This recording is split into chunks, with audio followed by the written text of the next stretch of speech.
recording. And hello, everybody, and welcome to the place where we do stuff. Bits. I see them. That's gonna come up on the screen in this little second. Hi, how are you? We are here playing the One Piece tabletop role-playing game. Once again, you see we have a reduced cast this week for various reasons. Dakota is out of town visiting family, and Nick is work. Nick work. Nick is work.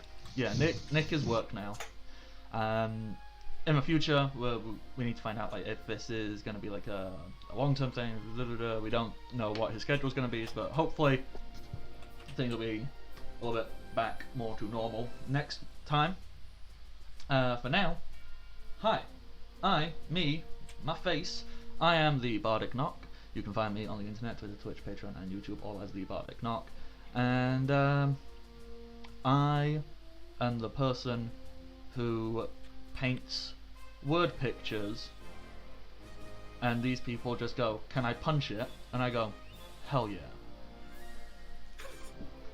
That's what my job is here today, and that's me. So I'm gonna drop it down below me to Shogun, and then we'll go to Jimmy, and then to Rin. Everyone will say who they are, what they're doing, and then I will try and explain what we are doing here today. So, Shogun, who are you?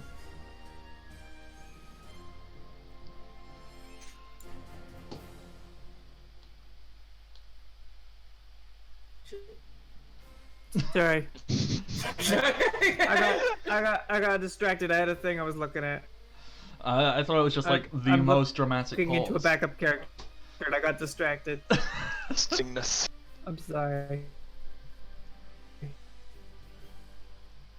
I'm playing me. Don't worry about it.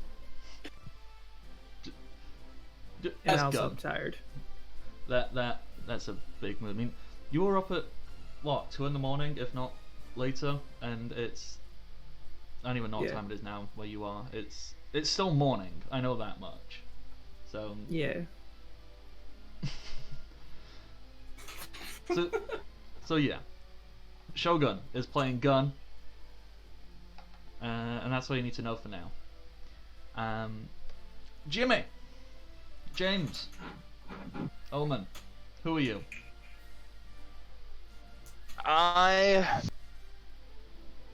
am a character for my backstory. I have not thought, but improv will get me there. Improv guesses everywhere. You were a skunk that ate the human. Oh my goodness. Yes. Oh, that means I need to write up a whole different fucking fruit. You do not understand how much effort writing these fruit feats are. And also, wouldn't that mean you always have fur? Because Chopper always has fur? I guess. Ah. It'd be the inverse of Jimmy, to where instead of white streaks in his hair, it's red streaks in his hair from human. Just streaks of flesh. Yeah. Oh man. There's some. Somehow worse than it was before. He gets the human tail from My Hero Academia. Oh No. god. No, it's so bad. It's so veiny. No, scratch that. I immediately regret everything that I. See, now you agree with me. Must know how to kill the devil fruit users, and have a plan for killing all of them. Okay, so Rin, aside from regretting everything, who are you? Oh man, that just kind of threw me off of my intro. I had a whole thing. Now it's just gone. Veiny tail. No, you didn't, you fucking liar. We have never planned anything in this. Hey, you've never planned anything. I've planned everything. Everything to this point has all been according to K-Kaku. Anyway, no.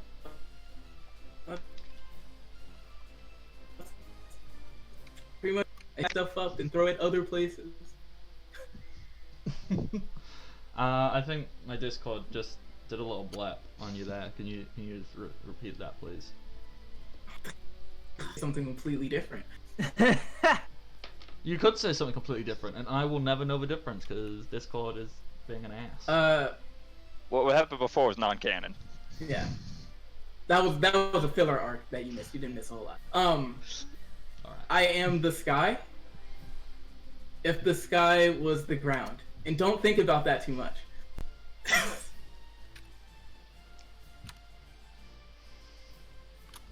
There we go, that's my intro. We can start now.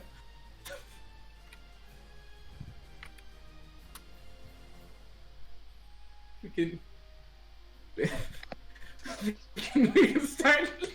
No! No! You have to sit and you have to process what bullshit you just said. I said not to think about it too much. Alright. I am water. End statement. Okay, so, you're just gonna start shitposting in our group chat, aren't you, Shogun? I just did a 40k reference. Z. Oh, Just 40K. as planned. Yes. I said shitposting, that's what 40k references are. It's just shitposting. Never mind. I'm no longer playing in this game. Alright, so, what we are going to do today is, with our slightly reduced numbers, I thought it'd be real fun to do... It's semi-filler.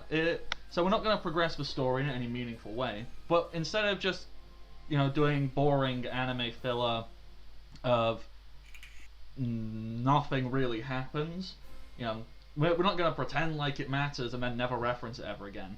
Instead, And we're going to choose to not do a bathhouse episode. No, that's maybe in the future we'll do a beach episode or something, but today, no, we are doing character backstory development, and well, no, that's everything. Backstory development and ... There will be a lot of uhs, ums, and I don't know. Okay, so to paint the scene, because apparently this is what painting looks like. That's about right. It's similar to finger painting. It's called like palm painting. You just smear your entire hand on the canvas. Look, All I imagine is if you're a god and you doing that is smearing reality's colors everywhere. well, that would explain why it's such a shit show. Fuck. I mean, I think doing that is a slightly better representation than if I went and grabbed a paintbrush and did the kind of painting I normally do, which is mainly me going, shit. Shit. So, painting. Painting. Oh god, this episode is like if shit posting could take human form and be recorded on the internet forever. Which it will be. Yeah. So, you have left no water. You have resolved. You had amazing montages where you taught people how to farm, and you also sorted out the prison, and you have turned it into an actual worthwhile correctional facility that works to actually rehabilitate. Yeah, I couldn't think of a word there for a second. It actually works to rehabilitate and then reintroduce people into society instead of just going, you're over there's problem now. We're trying hard to torture. I mean rehabilitate. No, we're the good guys, right? Yes. So, you're on the boat. The boat is happily sailing along. I remember that Maggie, you wanted to swing by like a marine's, like a naval base, to just like get some supplies and that kind of stuff. Yeah. So, since this isn't going to be an actual arc, we can say, yeah, you do that. You head to the closest island, Yes. which has a marine base on it, and you go and you're gonna sort out collecting some supplies. Yeah. The ship's sailing. You got there. You docked. The captain Merc So is chilling. He's asleep. Everything's good. You arrive. Maggie, what do you do? Sadly, Shogun.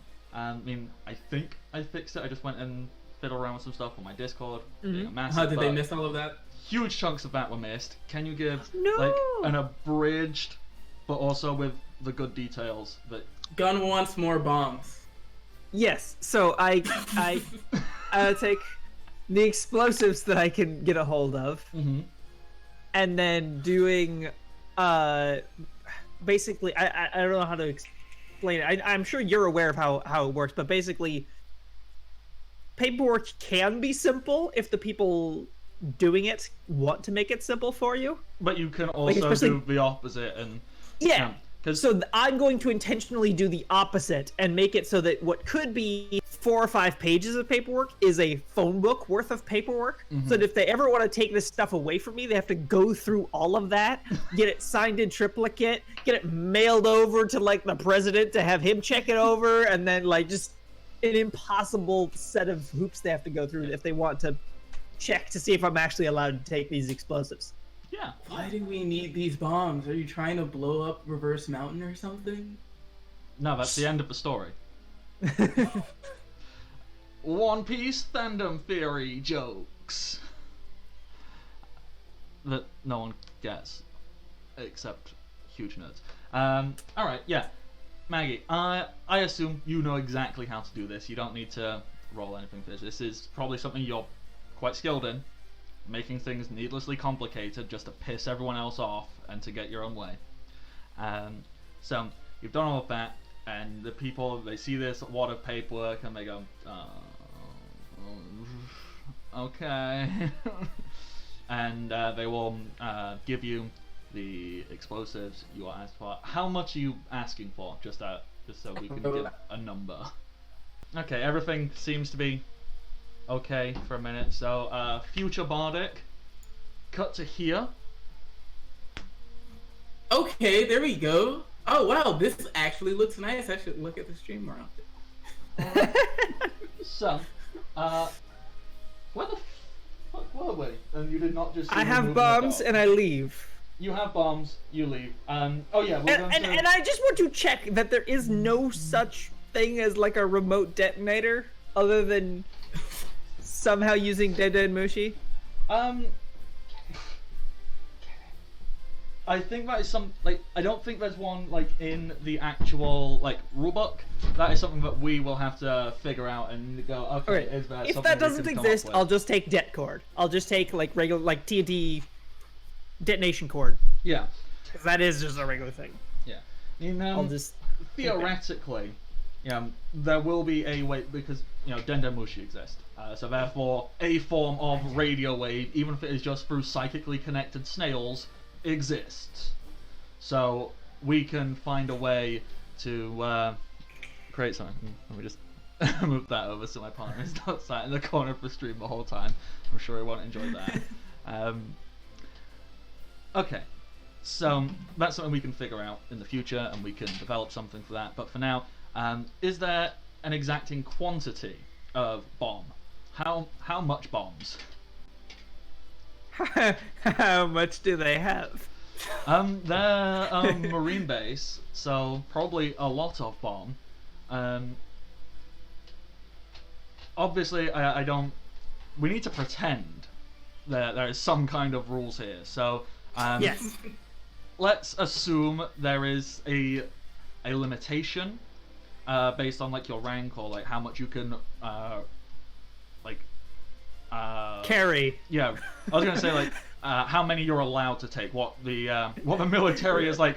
Yes, we will give you this many bomb. So, what sounds like a reasonable amount? Because remember, you're still quite low down on the scale of things. What sounds like a reasonable amount of Well, I'm sure you won't be planning anything dangerous with that could mess everything up. So realistically, I think probably only one. Yeah, we're gonna... Okay, yeah. I mean, this is up to you. If you want to argue for more, you can try and argue for more. No, I don't think it would be reasonable or responsible for them to give me more. So I'm going to enter into. Have you ever heard this song by Johnny Cash where he builds a car? Probably, but What? it's not springing to mind. Okay, right basically, away. for the entirety of my shore leave, I go in and I volunteer to help guard the munitions room with a very large lunchbox. Can't rob a marine base. You can't. I have very good sleight of hand. We're the good guys. I never said that. Okay. So, describe how you want this to work.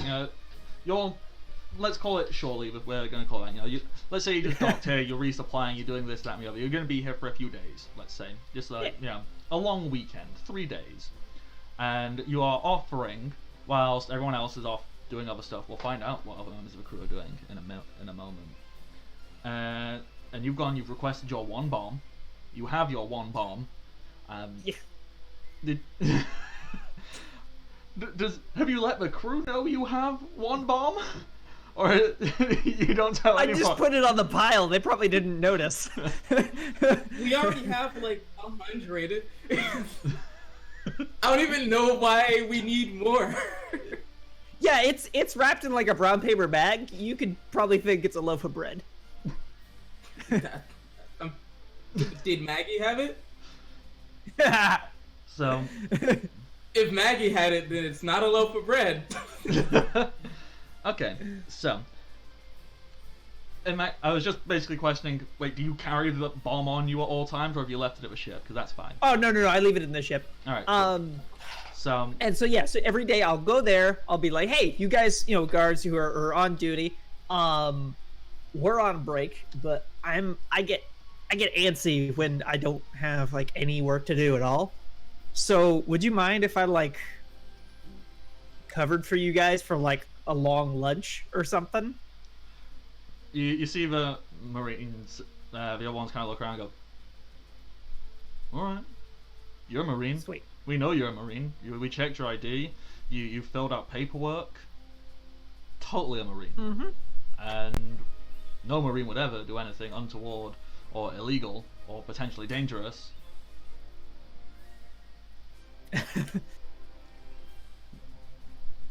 So while they're gone, I will look for the paperwork that has listed how many explosives are here.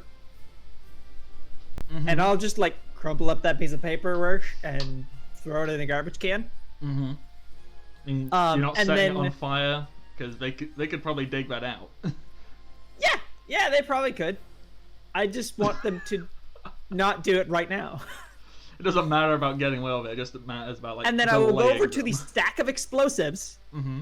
and I will go up to the stack of explosives and like unstack it, take out some from the very bottom of the stack where you wouldn't see that they've been taken, and replace them with like cans of fish or something, and then restack it all and put the explosives in my lunchbox. Okay. How many bombs do you think you could speedily I'm acquire this thinking way? like 2 a day.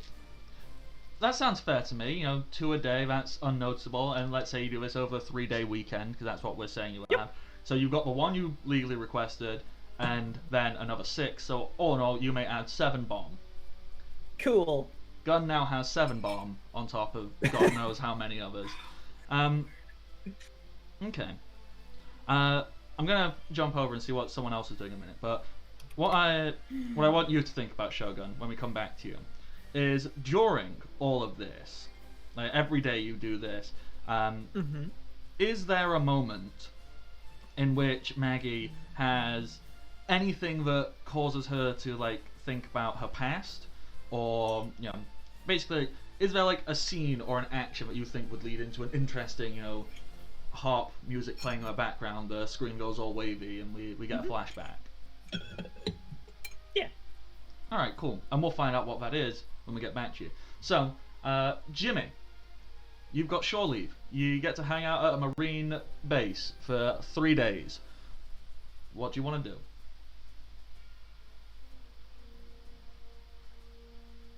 Jimmy? Jimmy! I can hear you. I can hear him. Why the fuck can I can't hear anything? What's happened? Why?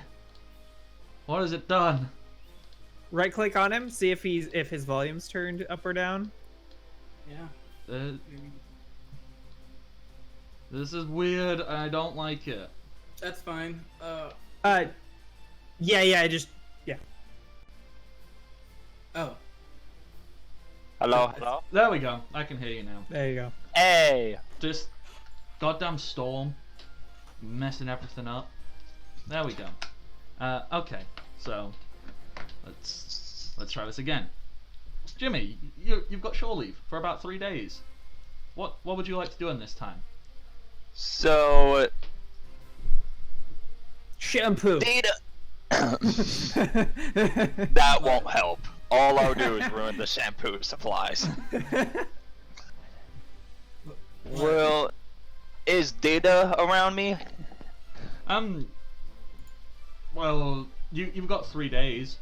I'm sure you. I'm if sure you we wanna would spend, interact at some point. Yeah, if you want to spend some time together, you can completely do that.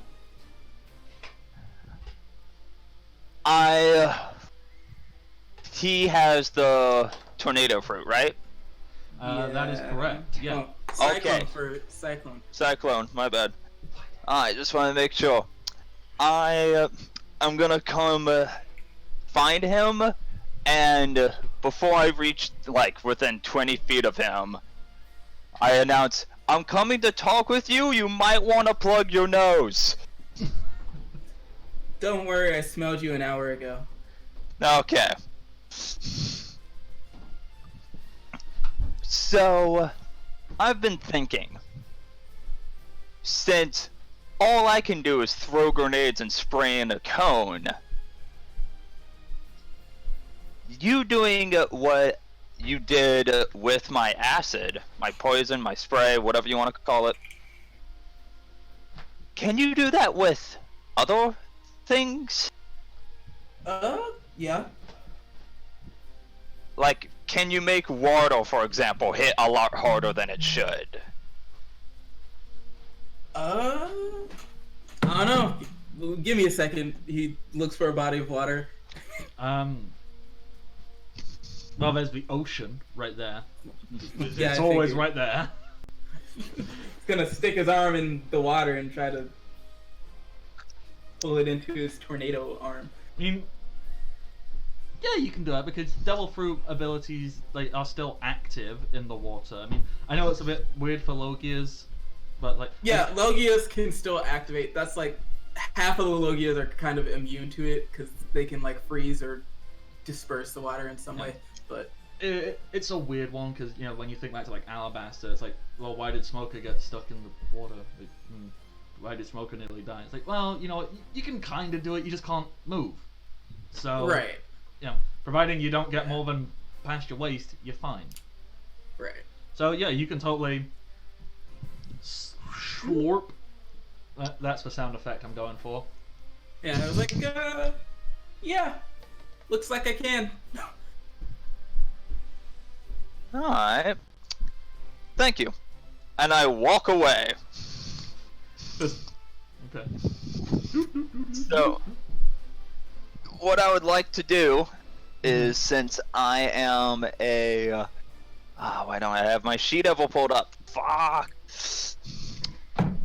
What I would like to do, since I am... What is it? An inventor? Your class is scientist, right? Yeah. Yeah. Well, your career, sorry.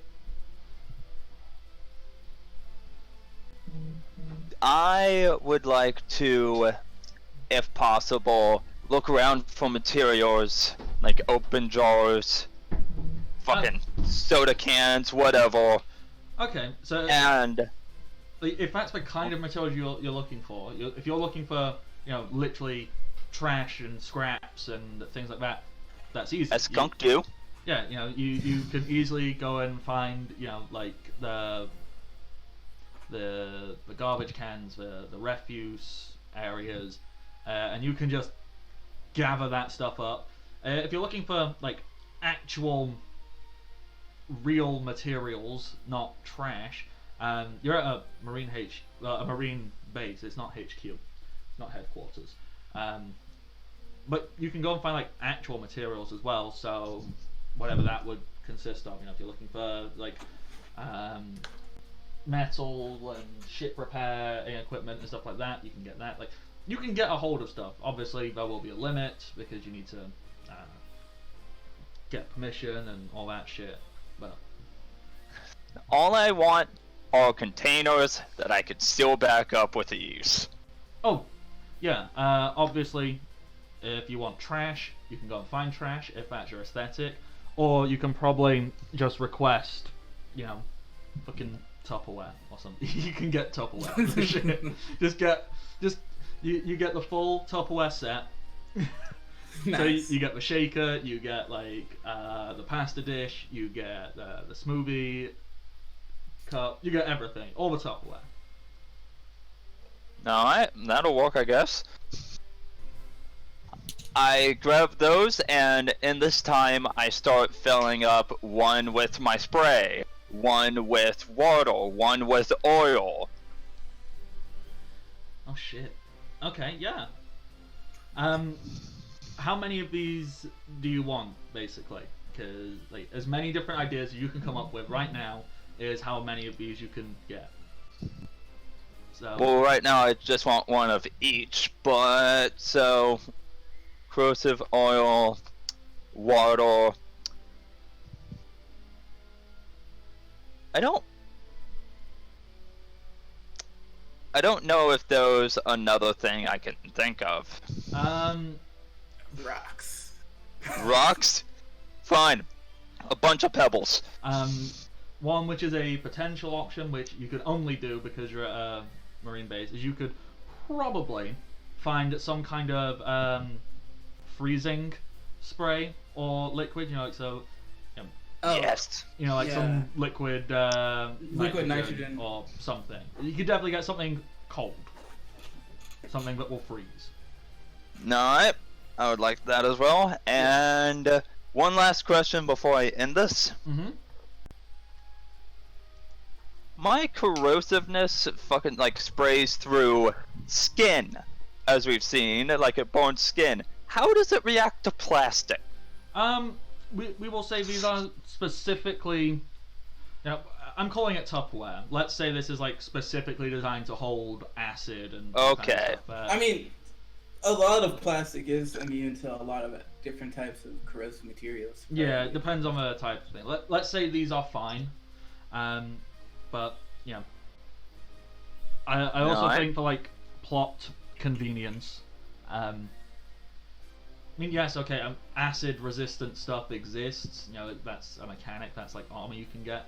So let's assume that's what this stuff is made out of, because, come on, at some point, you're going to use that acid to like melt someone's armor or their shield or their sword. So the acid is as corrosive as it needs to be for the sake of plot convenience, basically. So it's okay in these. Okay. Alright. Then I'd like to find a bag, put it around my arm, put it all in there, and while I am waiting to reminisce about something, that's it. Yep. The So. Marines have to hate us. Oh yeah. I think in general that, like, mainly because I think it'd be quite an amusing thing. Like, I think most of the special ops units are kind of hated by most Marine groups. Because they're the jobbers. They're there working all day, every day, doing boring paperwork and all just keeping on top of stuff. Special ops show up and go, "We're taking your stuff," and then you just leave. So yeah, same thing. Like I said to Shogun, something during all of this will trigger a harp music, wavy screen effect, and you'll get a flashback. You figure out what that is, and we'll come to that in a little bit. Data. You have 3 days on shore at this base. What would you like to do in that time? He's going to find the new recruits and start teaching them how to do Kamiye. Okay. You're just speeding up training people. Alright. Yeah, you go find a bunch of new recruits. You find some chore boys. You find one who's got a weirdly large chin. Who seems a little bit too posh and privileged and pompous. And a weedy kid with pink hair and glasses.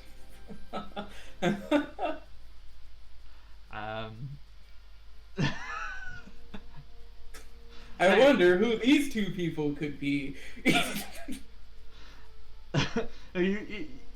You find some new recruits. They're doing like their standard training. There's a whole bunch of stuff.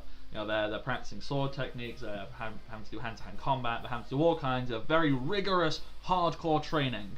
And they've got some like marine captain or someone like running them through. Full-on drill sergeant shouting orders. Home. Give me 200 push-ups nonsense. Like every cliched military film drill sergeant you can imagine. And how does that scene go down? You just walk up, he's shouting and going, ah! And what? You just like put a hand over his mouth and go, no. Alright, class. Oh, no. He would go over to the captain, who is a higher rank than him, and salute. Mm-hmm. Say, requesting permission to run these cadets through specialized training. This captain kind of looks you up and down and goes,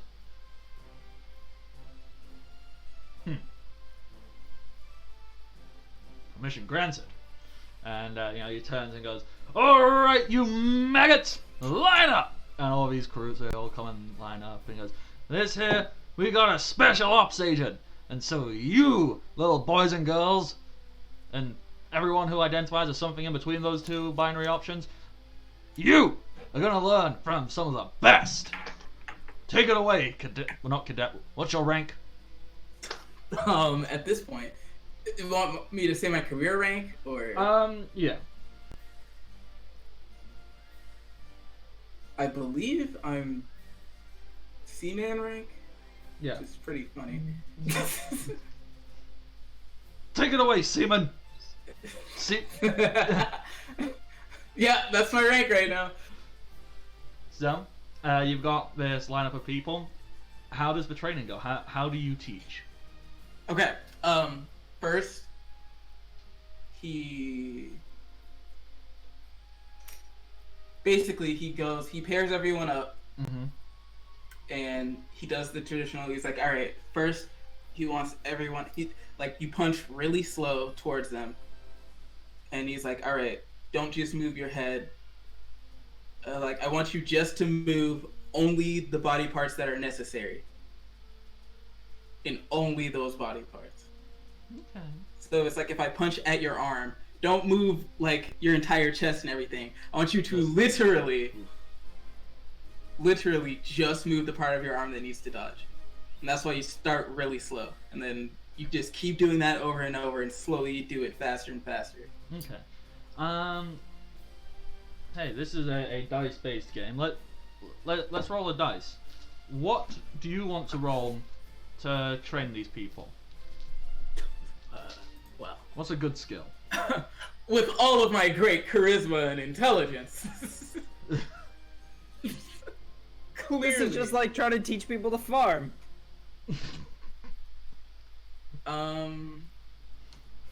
Is there an athletics? No. Wait.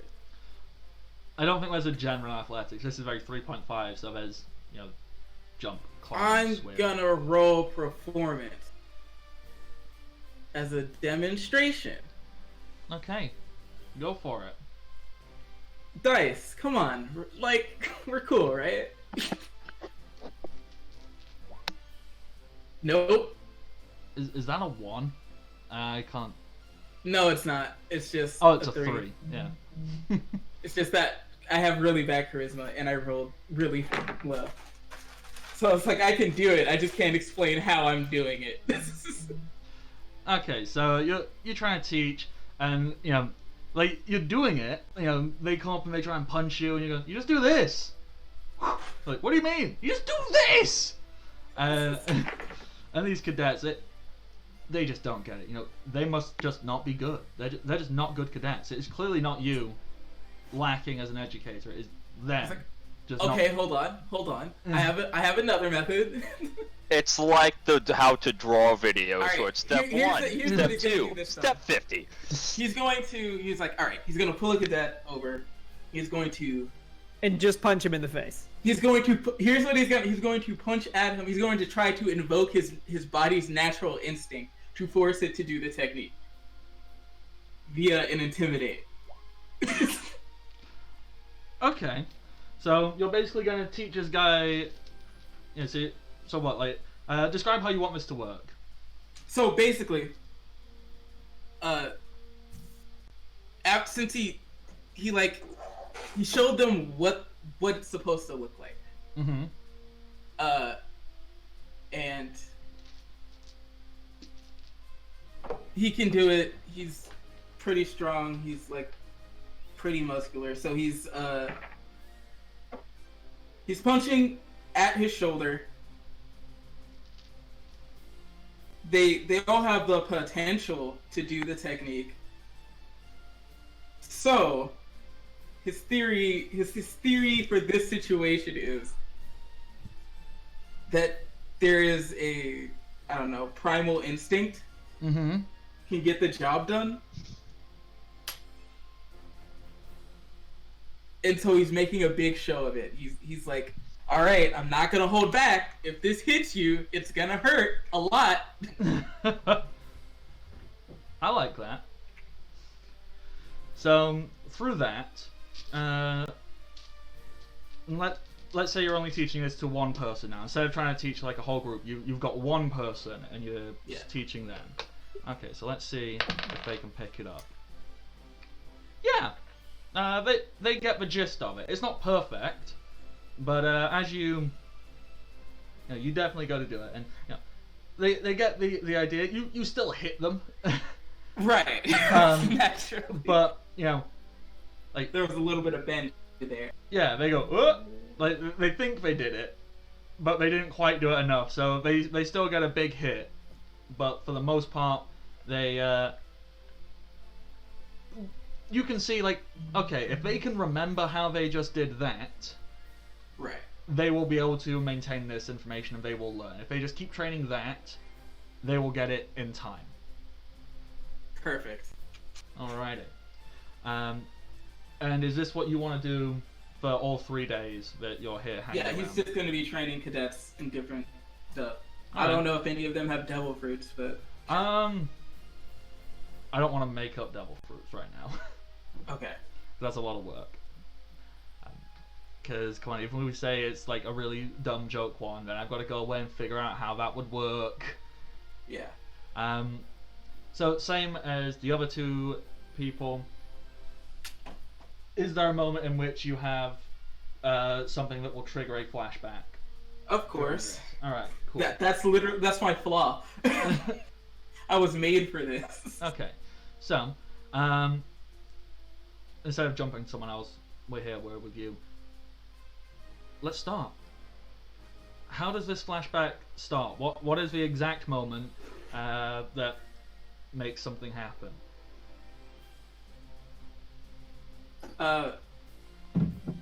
When he punches the guy who's trying to dodge. And then what happens? What does that trigger? What does that make happen? It flashes him back to his first day of training. Mm-hmm. When what's his name? Admiral Shiro something. I have no idea where I put all my notes. Oh wait, there they are. Shiro... Hang on. I can see them. They're over on the other side of the room. I'm gonna disappear for like 2 seconds. Okay. It's the cloud guy, I know that.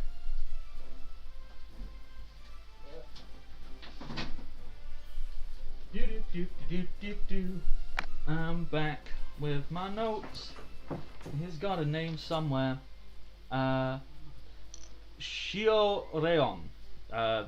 Oh wait, no, I'm thinking cloud guy. Yeah, that's wait. Cloud Guy. Okay. White Lion, so Shio Ryon. Right. That's Yeah. So. So, you go to do his punch, and as that happens, as you connect,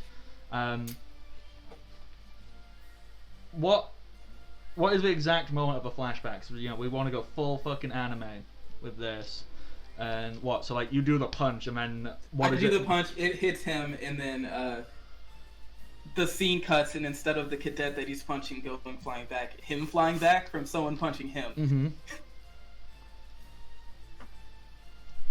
And I don't know, it pan over to the Marine that taught him. Okay. So, this Marine that taught you, do you want this to be the Admiral? Because if so, that means I've got to actually give this guy a character design, like right now. Because I mean, I think it would be pretty awesome if it was. I think it would be as well. So, okay. The notes I have for this guy, obviously, is an Admiral. His epithet is the White Lion. Right. I'm going to imagine this guy, tall man, easily like 15, 16 foot tall. Not excessively muscular, but clearly very like slender and toned. Wearing a suit, like full 3-piece suit. It is a white pinstripe suit, and he's got a tie. The tie is kind of like shaped like a cloud. Big. I don't want to. It's not like an afro, but it's like big, like hair that comes outwards. White. It's curled, and you know what? Screw it. I want this guy to be black. This is a black man, and he's fucking badass. He is the White Lion, and he, this punch just smacks you right in the chest, and you go, boom, get knocked back. There are so many layers of irony that just happened that you have no idea. Cloud. All right. Wait, I did irony. I did good irony. Yeah. Nice. I didn't mean to. I was like, no, that's a cool design choice. I like it. Yeah. And I think it's cool. And I think representation matters. So let's do all that jazz. It can be two things at once. It can be good representation and aesthetically awesome. So that punch lands, you go flying. He kind of just stands there, He's not a particularly. I can't imagine him being like smug or like aggressive. After that, he just kind of like puts his hands behind his head in that very anime. Lets out a deep sigh and goes, "Nope." Want to try again? Data would get up. Yeah, one more time. Alrighty. He does the same thing, like stretches, cracks his shoulders, cracks his fingers, then pulls back as if he's going to do a big punch, and then instead just flicks you with his offhand, like right in the chest, just.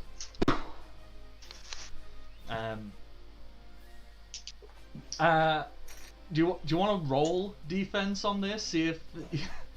Yeah. All right, go for it. I'm going to reduce my skills as if I had no ranks in it though, because I wouldn't. I probably have negatives, honestly. Yeah, no. This flick right in the chest, and you just get pushed back, even like as hard, if not harder than before. Well, Data would just keep doing this Yeah. until he gets it at least once. Yeah. So I like to imagine we're going full anime here. So you stand there, like you do this literally for like days, and you don't eat, you don't Sleep, no you don't sleep. sleep, you don't do anything, and this guy's just standing there, just flick. He'll eat. He gets like a like a piece of pie or a chocolate bar or whatever. And he's just chill. He'll even be there like with like a glass of whiskey, just take a sip, flick, and he's going, I'm gonna do it, and eventually, I think just once, you just managed to. You did it.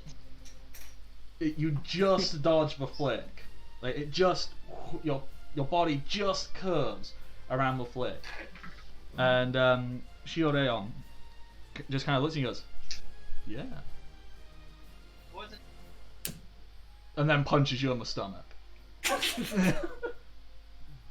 mean, yeah, you got it, but then they still punch you. So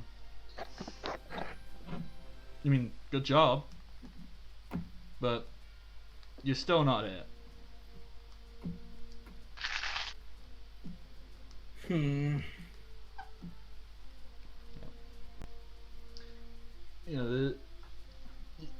You gotta remember, kid. It's all well and good being one with being the wind, being the sky, floating, but you gotta keep floating.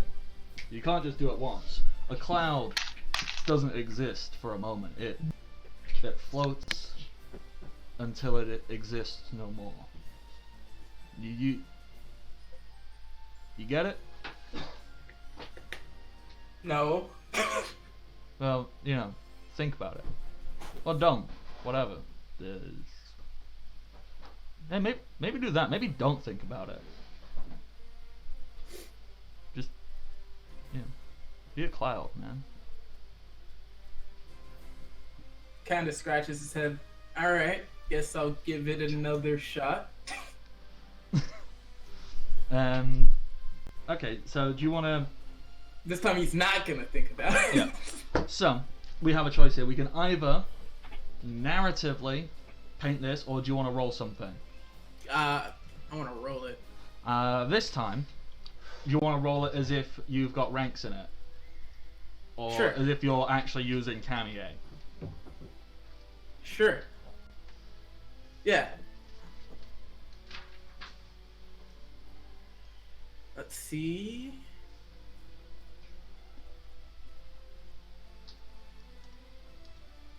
Yeah, here we go. Okay, 16. Maybe I rolled a 6, unfortunately. maybe he rolls bad. Nope, that's a nat 20. So, this time, he looks like he's going for the same flick he's been doing. But then instead, as the flick comes to connect, it passes through you. Like the whole arm just passes through you. And just a big white vapor, a big white cloud engulfs you. You don't know what happened. The only thing you know is you're on the floor and in a lot of pain. Like, almost, but yeah. Not gonna lie, that was a really good flick I just did. So. What if I use my devil fruit? You think that would help? I mean, yeah, if you want to be lazy. Come on, do it. Devil fruit. Come on. Ooh, look at me. I'm a tornado. You can't hit, but I can. So,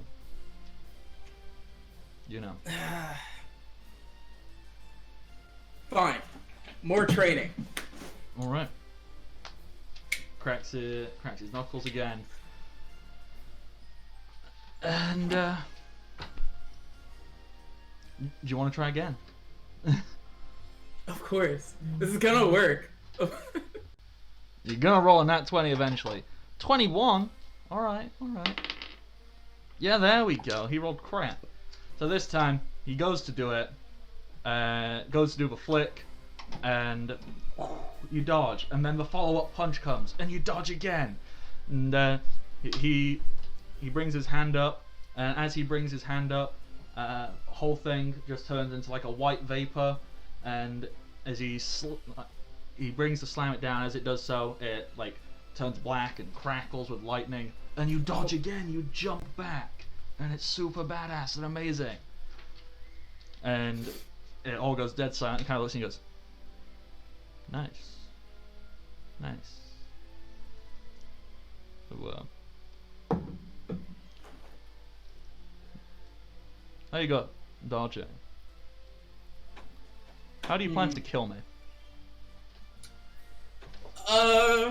Well, that one's a work in progress.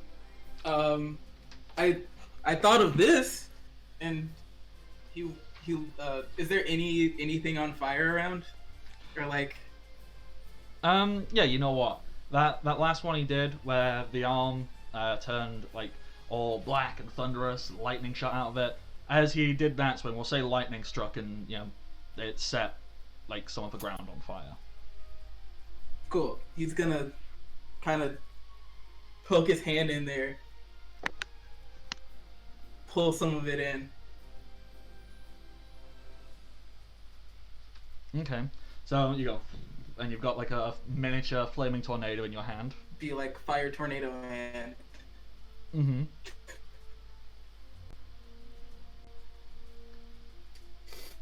And then what? He's gonna shoot it. Like this fire. Okay.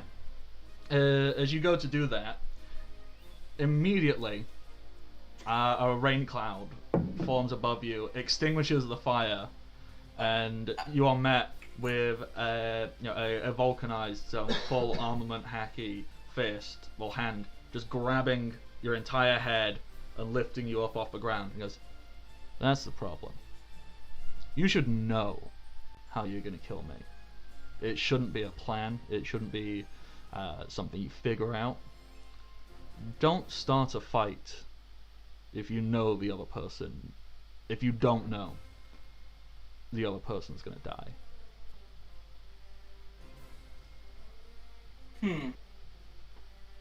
He just kind of nods. Understood. Alright. You should probably go sleep. It's been like 5 days. Oh yeah, huh?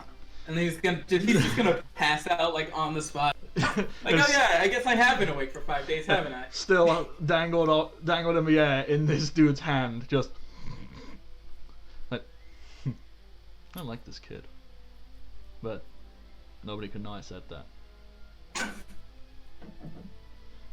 Flashback.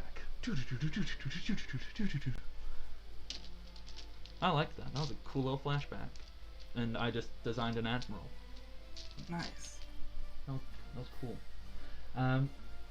All right. Is there anything else you want to cover, or is that what you want to do? I'd say that's good for that flashback. Yeah, that was pretty dope. That was pretty cool. All right. We will jump over to Maggie. Maggie, what is the moment in your 3 days of stealing bombs that makes you have this flashback moment?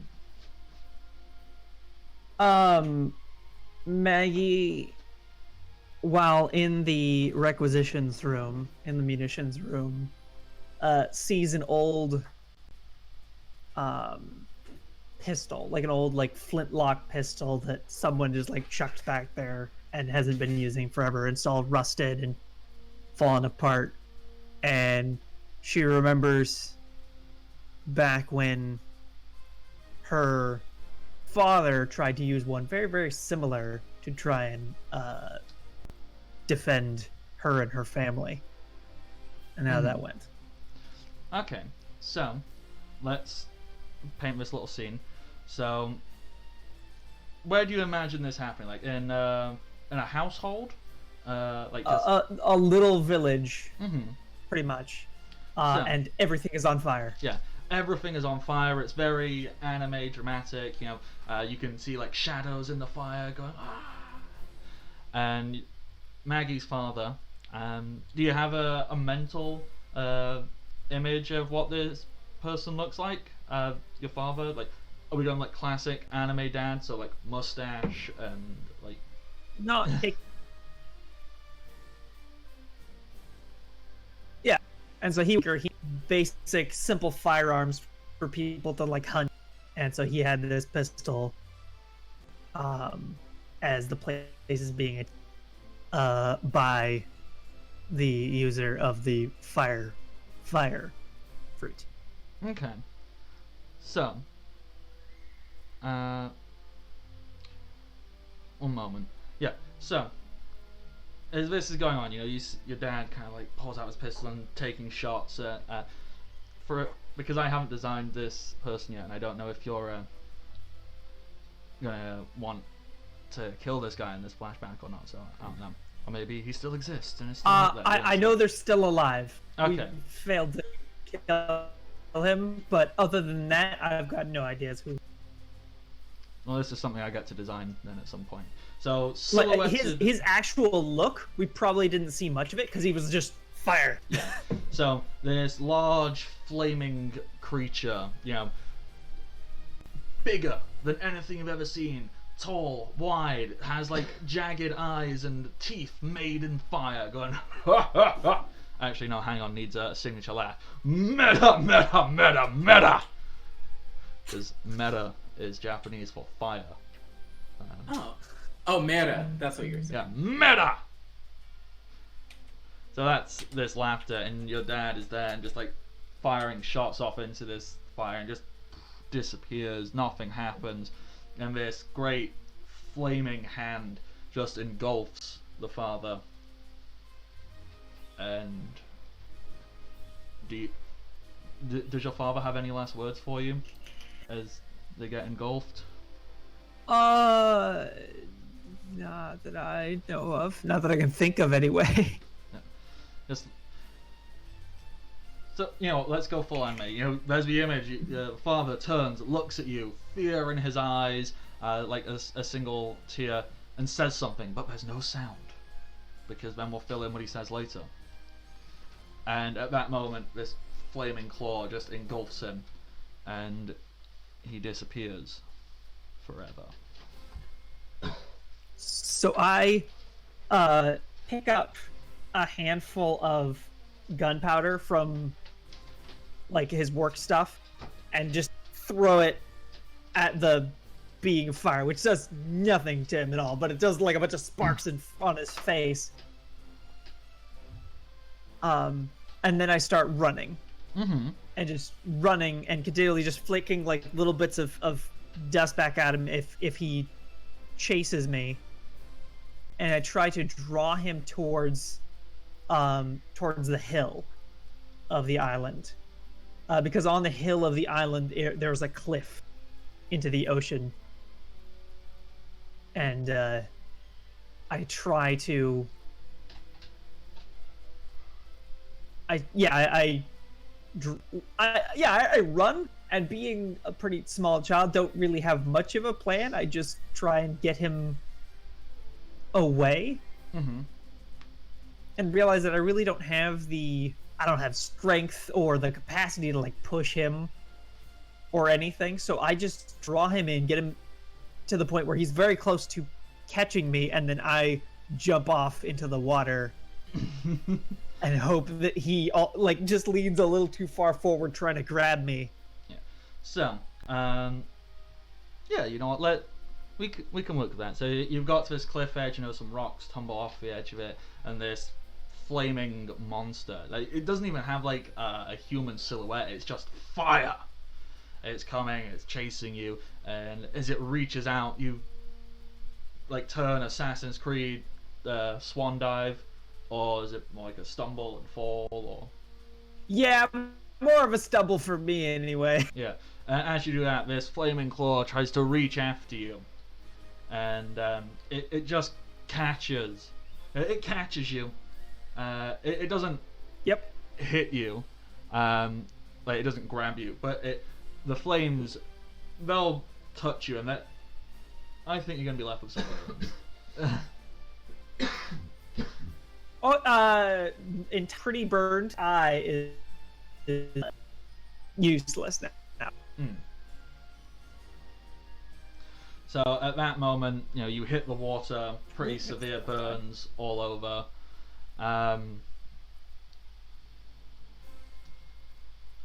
And with that, you look up and you see the fire. Like, you're in the water, you can just see this flaming visage. You're kind of just looking down, and you see that it has an active fear. It doesn't want to go near the water. Like it's near the edge, and it's like, no. And I think this is the moment where Maggie learns of devil fruit's weaknesses and their fear of the ocean. Mm-hmm.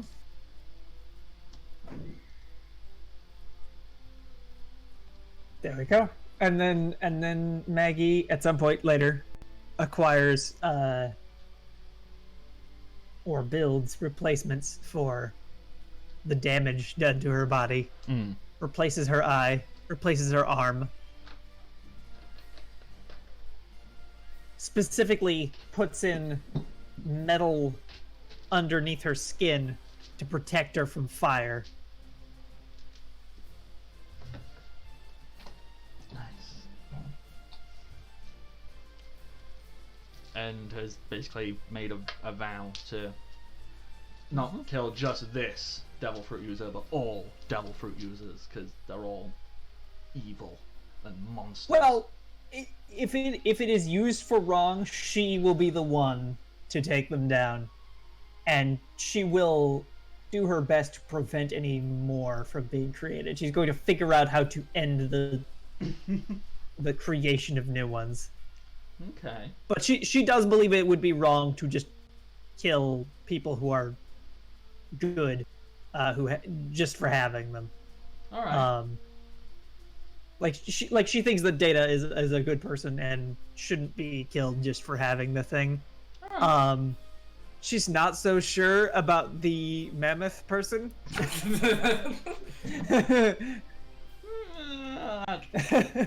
That's we'll wait and see how that turns. Yeah. out. Okay. And also she likes Chip. Yeah. And all right then. So, Jimmy. So I have to get something out of the oven, so I'll be right back. But before I do, I'm going to go ahead and leave you with the summary of what I thought of. Okay. Basically, I want to imagine it being a fucking visual backstory for, like, Buggy the Clown. So imagine if it's, like, painted with Crayola by a 5-year-old. That's the entire animation secret. And basically, I want it to, like, really exploit how much bad luck I've had. I run off frustrated to the woods, and a durian tree right next to me, one of the fruits starts shaking, and all the spikes on it turn into, like, stink lines as it turns into the stink fruit, the skunk fruit, whatever you want to call it. Mm-hmm. And I bite it going like, yes! Now I can be something. I could be someone. Now people won't make fun of. As I just shit myself. Oh no! And I'm like, It's a Oh, skunk. no, man. no. That's awful. That's what I want my backstory to be. Anyways, while you think on that, I'll be right back in like a minute or two. Well, we're actually at the time to take a quick 5-10 minute break. So That we'll works. do that. That was perfect timing. Then we'll figure out what we're going to do with the rest of this session, because those flashbacks didn't last as long as I thought they would. Be Fine. right back. Well, we will be right back real soon, everybody. So stay tuned. Alrighty, we are back, and we are going to get the children's crayon drawing. Is it really bad that how you described it my mind immediately went to Oingo Boingo comic from JoJo's. Oh my god, yes. That horrifying nightmare. Yeah. So we've got the scene. Young Jimmy. Or youngish Jimmy. How old do you want to be in this flashback? Let's make me 20. Okay, yeah. Let's just say 20. So, and what is the primary reason that people don't take you seriously? What do you think it is? Well, what are people doing to insult you? Like, what did you do? What did you do for a job? Where did you work? What was your life like before you went and found this fruit? I tried applying for a lot of positions that I could use my intellect, but the only place I could get was a maid cafe. Yeah. So you're in this maid cafe. You have to wear some really silly, humiliating outfit, and all day, every day, you get people coming in, and so. Do you work as a maid? Or Yes. So you've got to wear this outfit which you are clearly not comfortable wearing, you don't enjoy wearing, and people come in and nobody really wants you. The stereotypical clientele, they're like, no, we want the cute girl. And even if you get gay people coming in, they're like, if you get gay men, they're like, no, we want the cute boy. We don't want you. And you pretty much always get turned away. Or when you do, people, they just don't like it. They go, no, we're stuck with you. Fine. And let's say one day you get some really uppity rich girl, uppity rich girl. She comes in, and she gets stuck with you, and she's sat at the table, and you come and you start doing all of your shtick, and she just looks you up and down, looks you dead in the eye, and goes, "You're pathetic."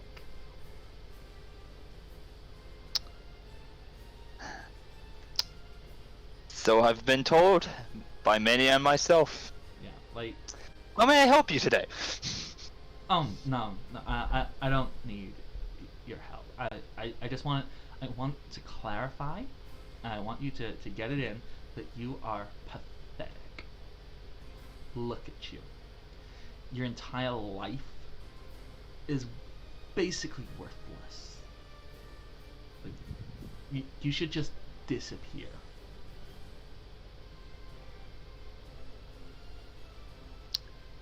Noted. Now, Would that be all today? yeah, just leave. Don't come back.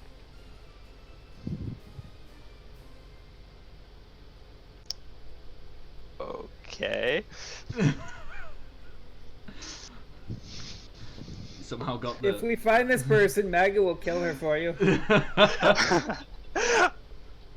He somehow got the most stereotypical fucking mean girl. Yeah. And, Disney villain, I hate you. yeah, cliched, no, not even two-dimensional, one-dimensional character. Just looks you dead in the eyes, tells you to just disappear. And how does Jimmy take that? How does that make you feel? Does Jimmy have to hold back tears? Jimmy does not have to hold back tears. He just... If he has nothing going on tonight, he will probably slouch down and cry thinking about it, but as of right now, he's just like... Yeah... Alright, yeah. Sadly goes back to work. You know what, let's double down on bad Disney high school cliches. Oh, yes! Mean girl, she kind of wafts her hair around, being all... And then big guy, high school footballer comes in. He's got a letter jacket on. And he just kind of walks up and he goes, "You trying to hit up with my girl, bruh? Bruh, what you doing, bruh?" I did not try to hit on anyone, I assure you, sir. Look, my girl. And she goes, she said she's trying to hit on her, bruh. You want to go? Is it go time? You want to go? Come on, meet me outside, bruh. I can bring you a manager if you want. No, bruh. No, it's on. See, these hands, you're gonna catch these hands? Come on, bruh. Come on.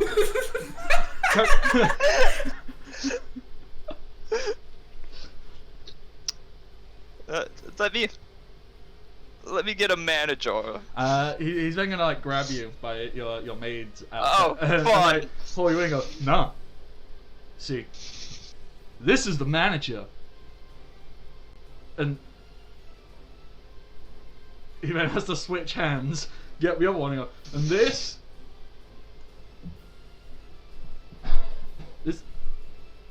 I'm waiting. this is human resources." And shut up. And just punches you in the face.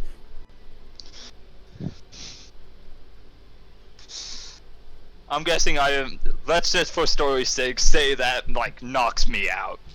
I mean, it can leave you like a big mark, and he's then gonna look down on you, like standing, goes, "Come on, bruh. What are you gonna do? You gonna run away? You gonna cry?"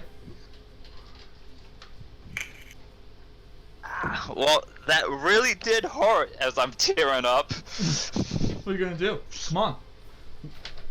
What? Let's go. Come on. Gonna find a bandage. You know what? Try walking away again. As you do that, you kind of like, he will kick you while you're down. He'll kick you. Oh, good. He's like, "Come on. Come on. What are you? You're like a pathetic animal crawling around in the dirt. You know what? You're like a skunk. Look at you, you little skunk. You're pathetic, bruh." At this point, I think Jimmy would silently weep, hiding. And with that, the senior cry goes, "Look at him, crying. Come on, babe, let's go. Let's go hang out at Makeout Point and do stereotypical American teenage Disney Channel Make it out things." point. Don't do it. It'll summon an alien invasion. And kind of just goes, "Yeah, bruh. I don't know what jocks do." Is that right? None of us have been jocks, so... That is not correct. It is, however, hilarious. And with that, arm around, he goes, "Come on, babe," and she's like, That's how I assume like high school cheerleaders act. They just stop using words and communication to it after a certain point. They're stereotypical mean girl, like just actually mean, not just full on pouting all the time. And they leave, and like the entire Maids Cafe, it falls dead silent before uproarious laughter. Everyone else in there, they're laughing at you, they're whispering, they're pointing, they're giggling, they're chuckling. That cute girl who's been quite nice to you, and there's maybe some potential like romantic chemistry. She's just laughing at you, like full on laughter. Like just at that moment, you realize, no, she didn't like me either. She was, nope, nobody likes me. Nobody likes Jimmy. At this point, Jimmy would just struggle, keep in mind, frustratingly struggle trying to take the maid outfit off and run out. Yeah, as you just bolt out the door. As you're running, anime translucent faces kind of appear behind you, and they're just laughing. They're calling It's you names. raining. Yeah, it's raining. Sad anime music is playing. Quotes that you've heard your entire life. "Oh, you're useless. Oh, you're pathetic. Oh, no. I'm not even your real dad, Jimmy." Dang. None of your parents wanted you. this is so harsh. And eventually you find yourself just middle of an open field. There's this one tree hanging, kind of crooked and bent over. You've gone there to hide from the rain, and as you do so, this one single fruit kind of hangs down, and you notice before your very eyes, this fruit warps and changes.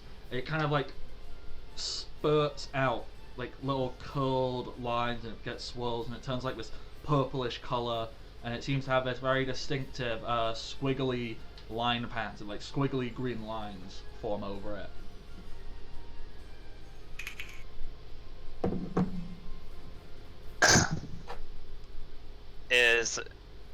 Is that it for the description? If you've got a bet, I'm just making sure. if you've got more of a description, go for it. Nah. Wait a minute, is that actually? I go and pluck the devil fruit. Yeah. You pluck it, and immediately you can feel the spirit of a devil, a powerful force emanates from inside of this fruit. You know that this will fix everything. Finally. After a lifetime of bad luck and nothing going right, finally, I can fix things. I could be someone. I could show that Disney-ass jock. I immediately take a huge bite out of the fruit, finding out it tastes god-awful. Yeah, you take a bite out of this fruit, and immediately your mouth is filled with a taste of rotting and disgust, but you go up, and you forcibly swallow it down. And there's a moment, it's like...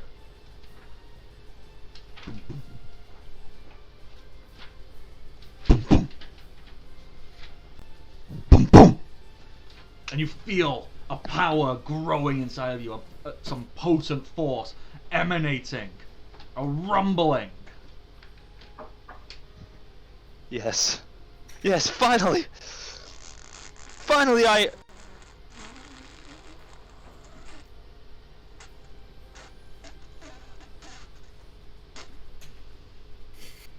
No. As you look... Hold on. Before that, I go to turn around, I slip in the mud, and I land flat down on my ass and just hear the... At that moment, as you land, your hair will kind of flop down into your face, and you notice this white strip has formed in your hair. You look to your hands, and you notice that they've got claws, and you feel small. You'll run over, you'll go find like a pool or something. You take a look, and you come to realize you are a skunk.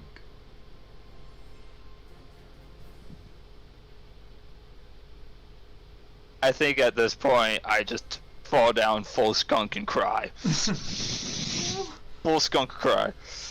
Don't know how a crying skunk sounds, but... It is the saddest sound. Like, skunks make really cute sounds. They're kind of like little chittering, like... So, but it's tragic. So, after this, what is the thought process of the series of events that take you from this point to going, that's it, I'm going to go be a Marine? After this, since I had nothing going for me at all, I just... In this little, like, thing, are we, like, going full-on backstory, or is this kind of, like, a montage summary? That's your choice. If you want to go, like, full more into it right now, we can do, or we can give, like, little montage snippets and we can come back to this another time. I think I would like to come back to it another time, but Yeah. for montage snippets, I think somewhere in the way I become, I managed to get my form back to a human, but you know, they're still skunk-like qualities. They still stink all the time. Mm-hmm. I have to stop in the woods every now and then to make myself a leaf-made diaper. And just thinking, like, I can't go back where I came from like this, especially not after what happened. No pirate is gonna fucking want this, even if I resort to that. Correct me if you want something different, but in my head, the idea I just had is, why are you doing this? Just in the woods, and you become like a little bit of a hermit. You know, you're looking for scraps. You know, you find a sheet of paper, and it is, well, it is a picture of this muscular seagull, just pointing a feather out, and it goes, "Marines want you. Yes, even you, you useless piece of human garbage. We want you."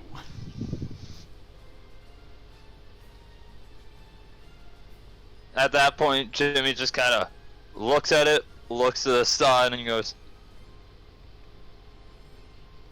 "Got nothing else. Maybe at least they'll have food." So I scamper off. Yeah, and then we cut to, you know, Jimmy, Marines, and all of that. And we'll end that flashback there. Alright, so now, you've all done your different stuff, your days of training, yada yada yada, you're stealing bombs, you're collecting your materials, and your 3 days of shore leave are basically over. You all get gathered together, the whole crew, and the captain of the marine base, you know, he's brought you in front of them, training, the cadets that are training, and obviously you're wearing like some very official looking special ops uniforms, and he'll introduce you all and go, well, you know, he'll talk to you all first and go, alright, so what I want to do with you lot is I want to inspire these young cadets here, so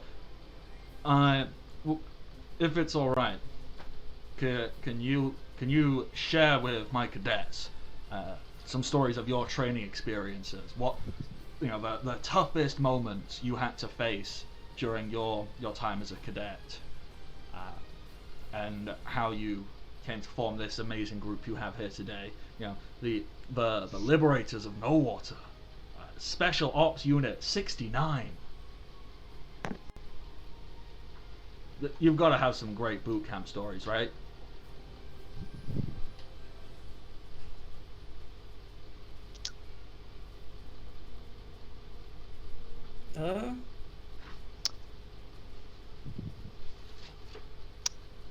Well, where should we start? So, with that, it's boot camp time.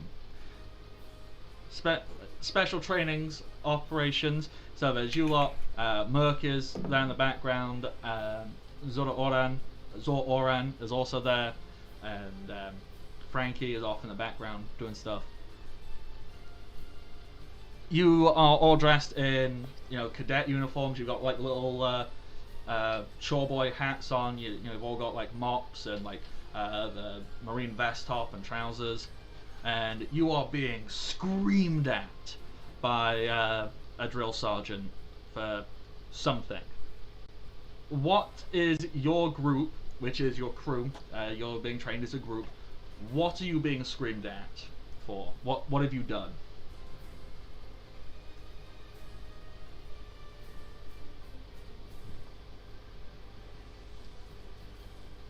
So, the most comical thing I can think of is, again, I don't know how to incorporate this with Dakota's character, but Maggie making a bomb, Data coming over to like see what's going on, it just makes a loud pop, it scares me, and I shit myself making a horrible stench. Just added. Again, Disney comical trope shit. I mean, that's what came to my mind. I've never seen that Disney movie. I mean, is that what we all agree? Do we think that'd be an amusing thing? You know, you're being shouted at because Maggie made an illegal bomb. and It certainly seems likely. kicked off a series of events.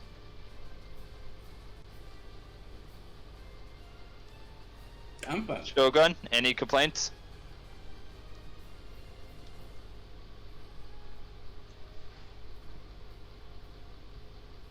Shogun. Sure. I'm sorry. I keep getting distracted. I keep looking at character creation stuff. That's fine. Sorry.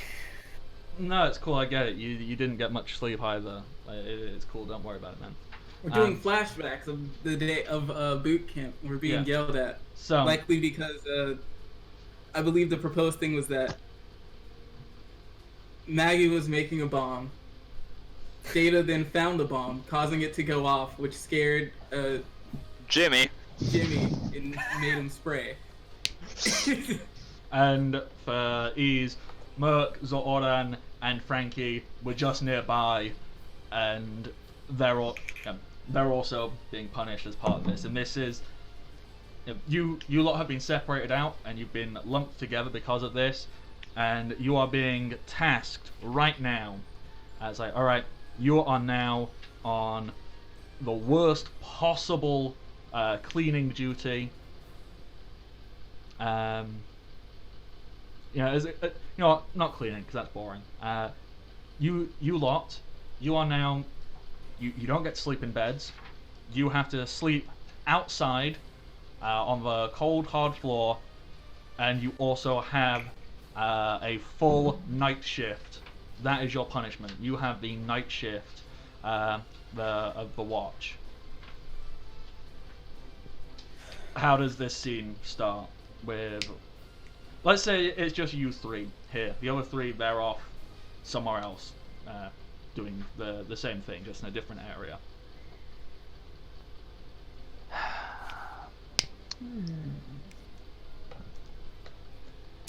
Data's doing watch because he was told to do watch.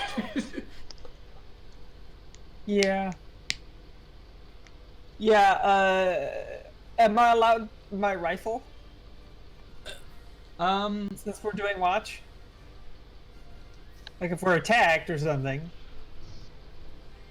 Yes, you have your basic equipment.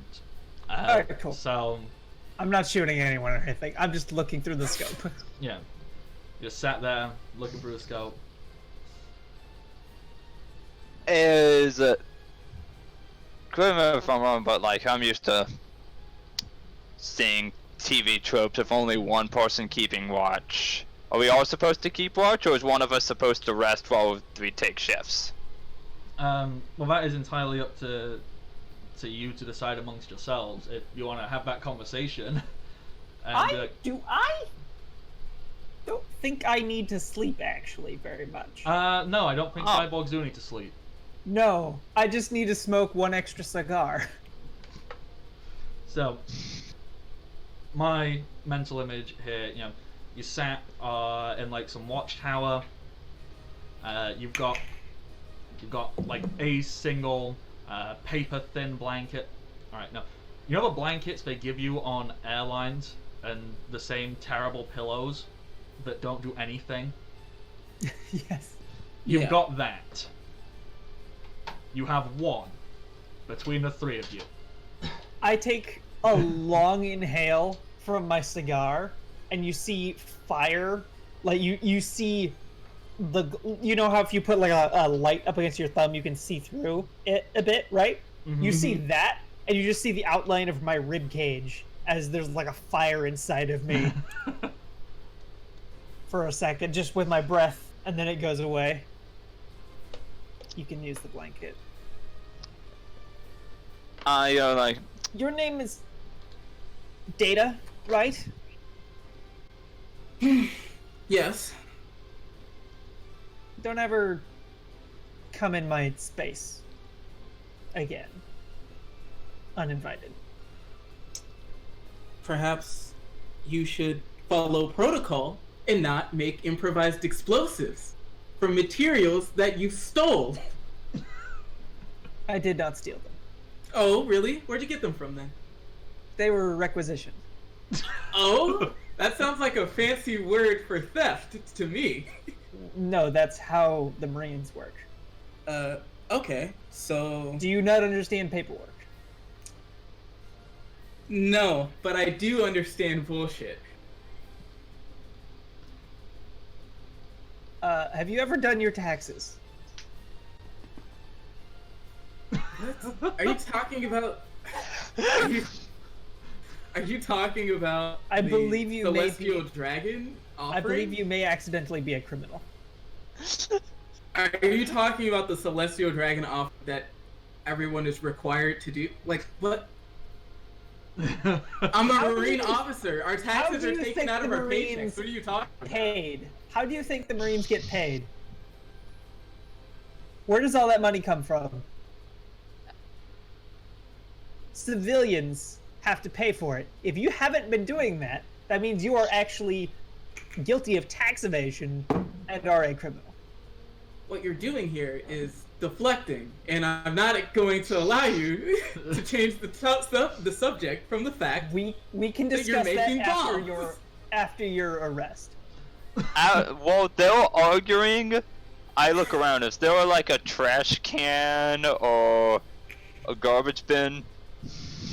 Yeah, in this watchtower, there's one tiny wicker basket, which is, it's overflowing. No one has come and emptied this in a long time.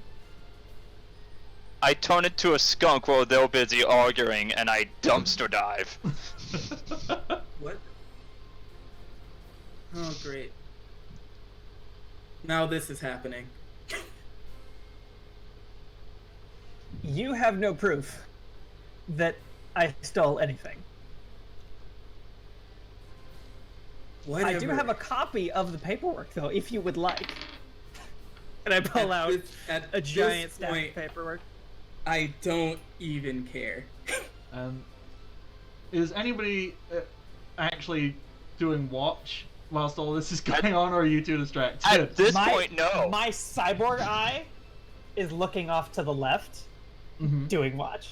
Okay, can you roll me a spot check then, please? We're not even officially Marines yet. Wait a second. How can you do requisition if we don't even rank?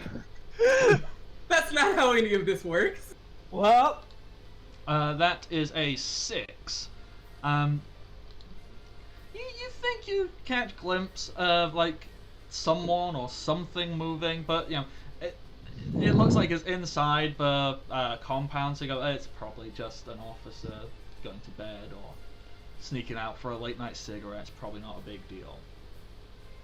so you say you don't care if I stole anymore. You just don't care? Is this the level of determination you show in the face of potential injustice?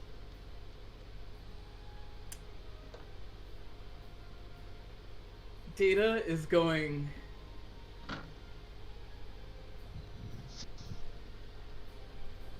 to just turn. He's just gonna turn, look, and start doing watch. He's like, no, if I talk to this person anymore, I'm going to lose my mind. I'm disappointed. I expected more. Okay, do you want to roll me a spot then, Data, please, if you're actually going to do watch now? As soon as they both turn around, I jump out of the trash, being completely ignored. Like, hey guys, I found still bread and There's a barrel of a pistol aimed at your face. yeah, half-eaten apple. There we go. Okay. Do you want the apple? No, Jimmy, I don't want the apple. So, I don't eat that's- food. Okay, I wasn't offering to you. I was offering it to the man with the gun at my head. But good, I guess. More I food don't for me. Okay. Yay. Data, with a spot of a 20, you definitely see something suspicious. You see tallish figure, it's a good 6-7 foot tall person, and they appear to be skulking around. You catch a glimpse of them. They seem to be near the gates to the compound, and then they look as if they're heading. They look as if they're heading, from the main building towards the gates of the compound. They look like they're heading out. And, they seem to be moving and trying to like hide in between stuff as they go. It's like, wait a second, I see somebody. Do you?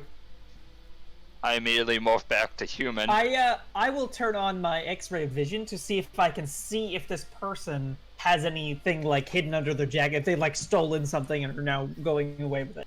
Mm-hmm. Okay, so you get this. You turn on the X-ray vision. One thing you do notice is as you're looking through, you see the outline. Basically,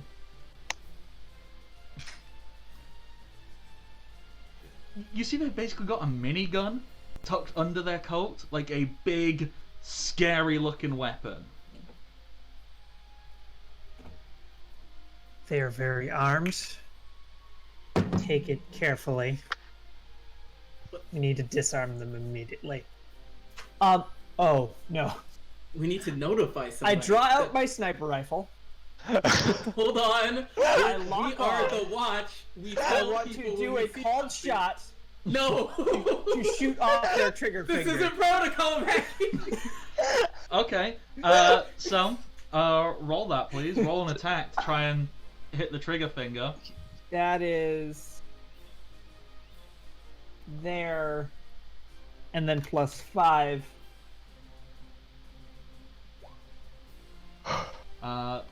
What is that? That is a 20-something. I can see that much. 28. Yeah.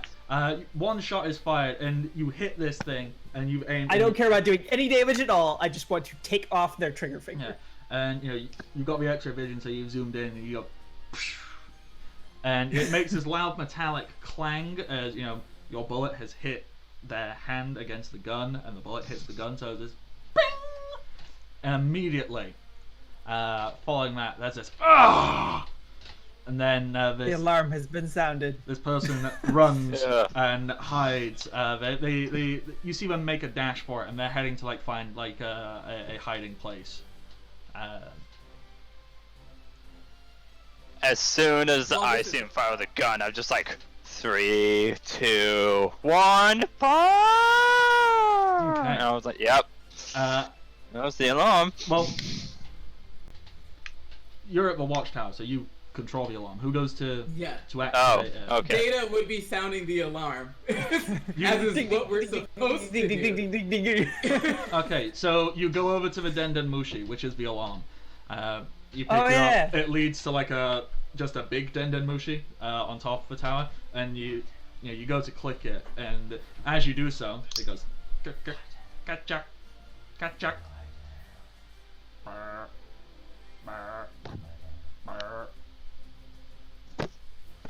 That's not right. The system seems to have been taken offline. If you look up, you notice it. If you climb up on top, you notice that the Denden Mushi has basically if you have a look, you see all the other Denden Mushi on the alarm towers. They've basically been silenced. Something has happened to them. They've got like some kind of like foam or something covering their speaker in their mouth, so they've been rendered useless. Wait. It's up to you. Data's gonna stop and be like, no, hold on a sec. Meanwhile, Maggie is trying to figure out how to zip line down off the tower. Wait. It's like tying a rope to one of the posts. There's something physically obstructing these Denden Mushi. Which If you can't means fix it, Data stops and is like, who was on watch before us? You go over. You take a look at the sign-in sheet, and you see the person who was last on watch was your drill sergeant. Drill Sergeant Arnold.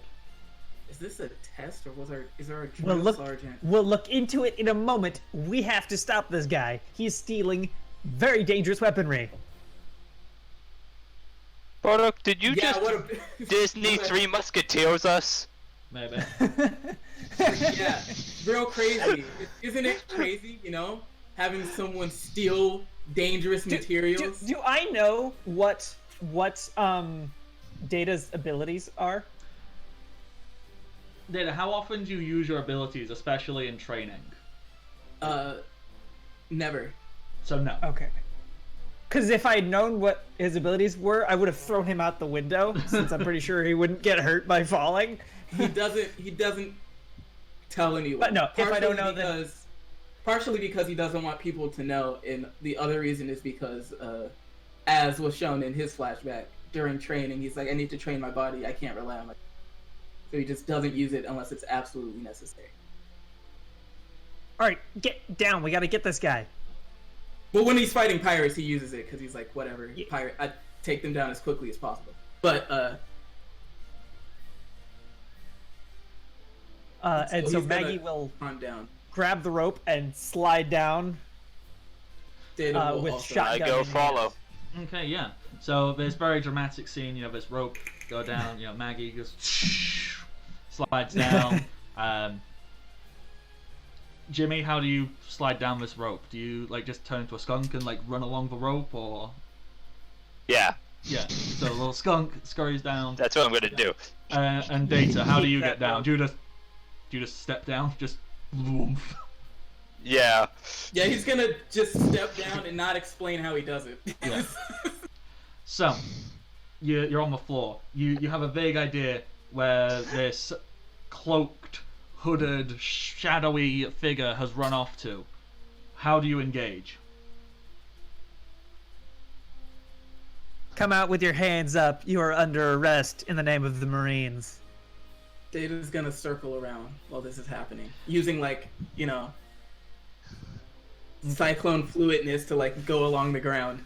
The response to... Oh, sorry, Jimmy. Please go first before I respond. I stay in between them, blocking his means of trying to get around them. So, the response to this, you found this guy. You found an alleyway. This guy seems to have dashed into the alleyway, and the response to "you are under arrest" is a crate that this person is tucked down behind. Immediately, there's a loud thunk as you see a minigun get pulled out and mounted on top of this crate, and flashes of light begin to erupt out of it as it starts to fire at you. Can all three of you... well, Data, you don't really need to.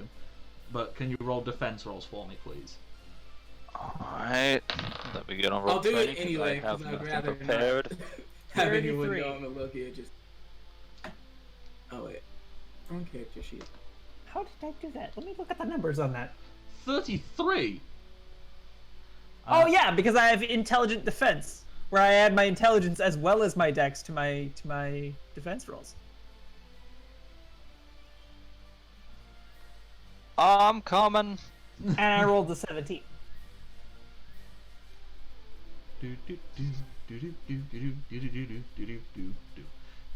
Yeah. And this is why you should have been in the game beforehand. Damn it, Jimmy. I'm sorry. I didn't expect any fighting. I had to give you something fun.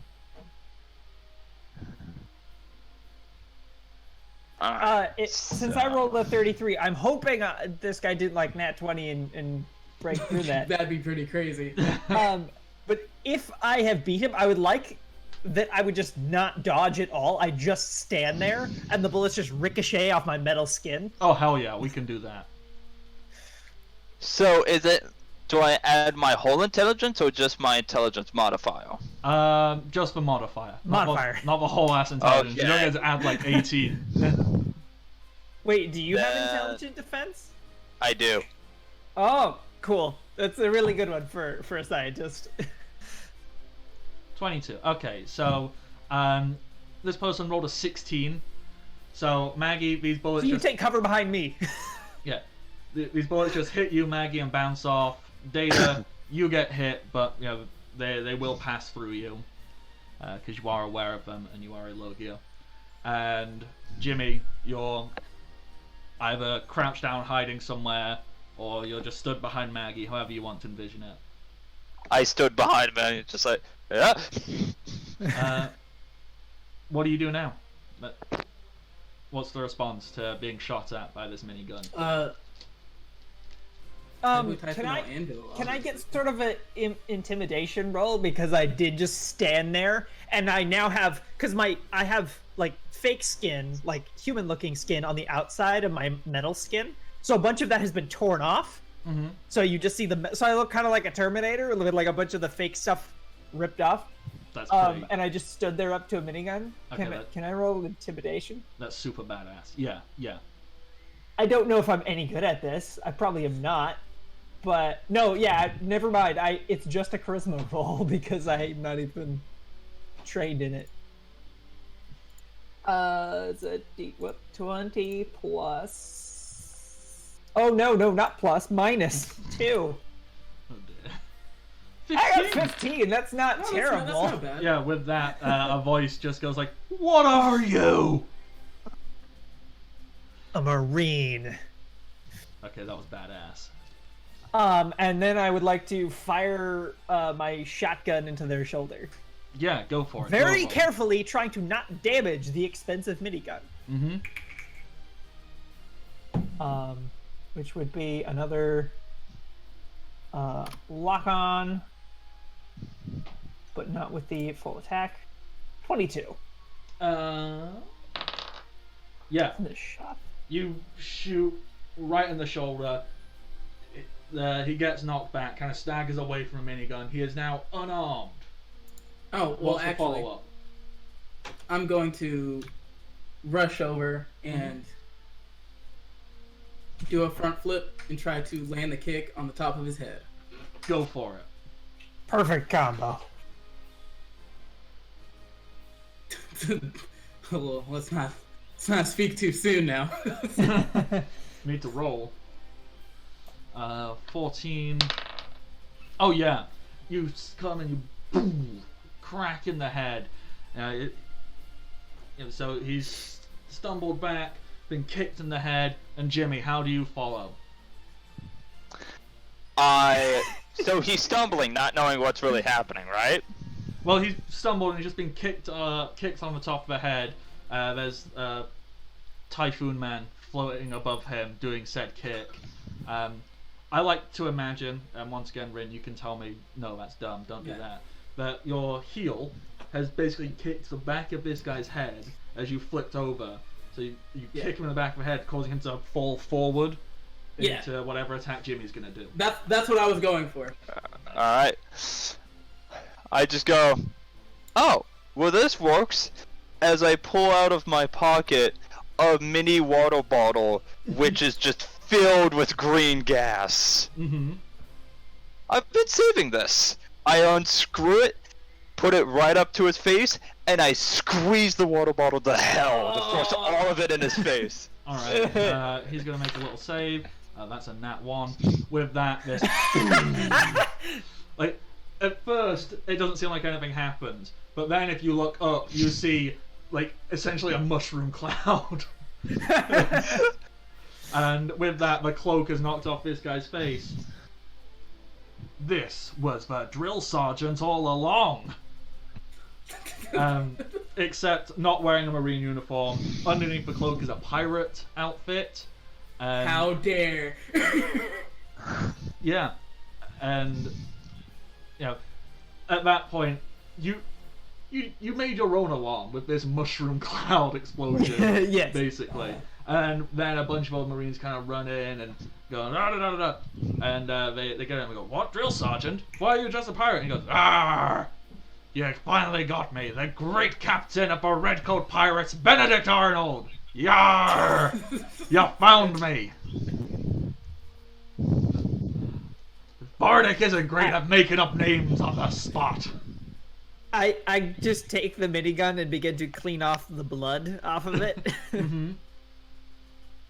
I will return this safely to the munitions closet. Data's like, I will go with her to make sure that she returns it to the munitions closet. You There don't she need goes. to. There she goes procuring. No, you stay here. You need to do paperwork for his arrest. I think Jimmy can handle the paper. Fine. I guess I'm staying behind to do paperwork. So Jimmy, yeah, I've doing- volunteered. so yeah, you go, you return the gun. I like to imagine a scene where they try to take the gun and Maggie's like, ah, fine.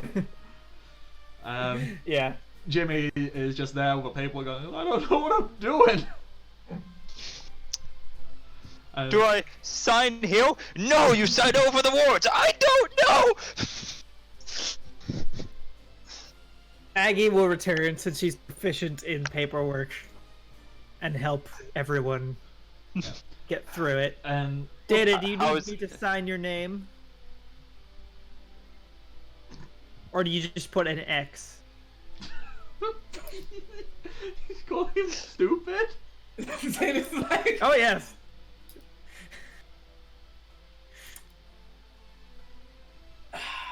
And she will report him to the part of the IRS. job.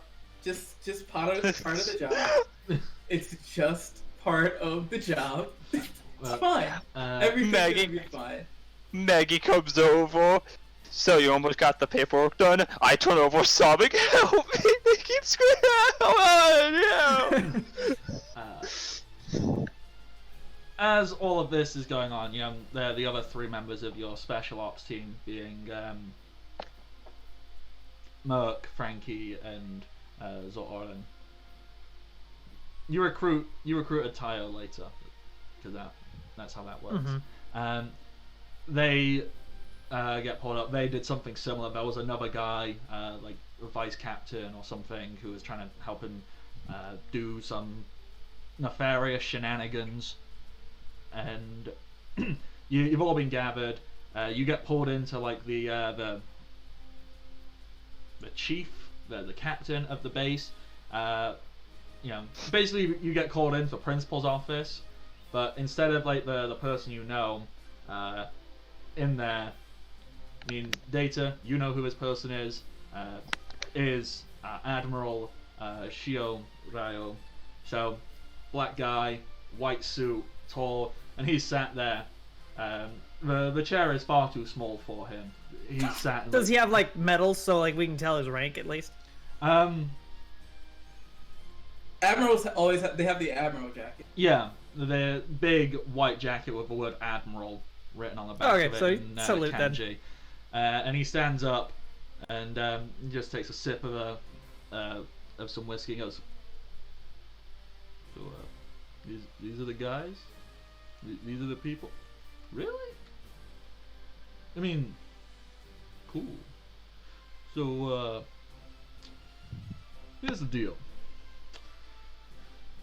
It would be embarrassing for the Marines to have it released that a pirate had infiltrated our ranks. So, what we're gonna do is you lot are getting a promotion.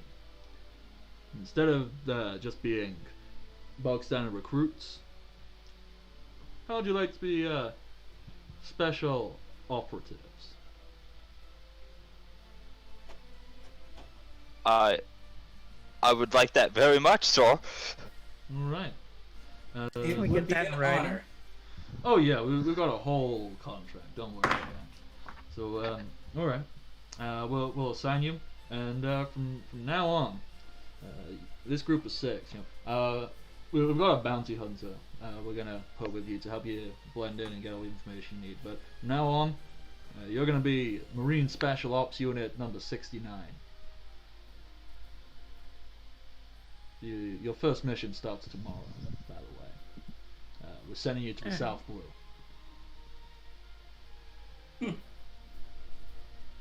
Alright. So, I know the questions, queries, complaints. Cause I mean, I've got a couple of None for me, complaints, so. but Out of character, so it's confirmed I have in writing that the Admiral is doing a cover-up. yeah. Okay, The cool. entire Marines are doing a cover-up. No one I can don't ever expect know. that I will make use of that potential blackmail, but I have it. I would suggest not doing it. That's how you get CP0 on your door, assassinating you. So, Oh yes, my explosive-ridden door. I hate to break it to you, but CP0, they'd probably just be fine. come on, they have a guy. Well, you don't know what happened to Blue now. Maybe he is in CP0, and nobody knows. Because I was about to say, they have a guy who can just make their own door. That's true. I don't need your door, I'll make one out of the air. That's an underused ability. You should have been using that way more than he was. I mean, it's such a good. I recently watched it, and I remember seeing it like, wait, what?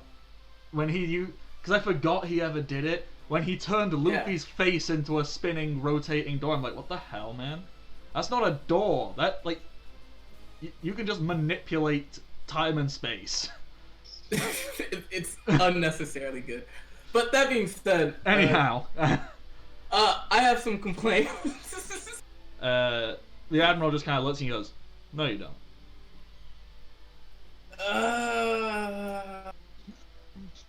All right, perhaps not. Oh, complaint is not the best word. I have some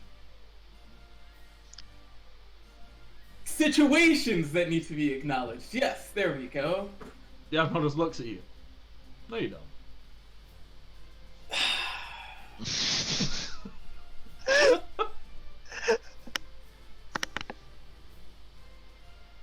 like, yeah, this is what I signed up for.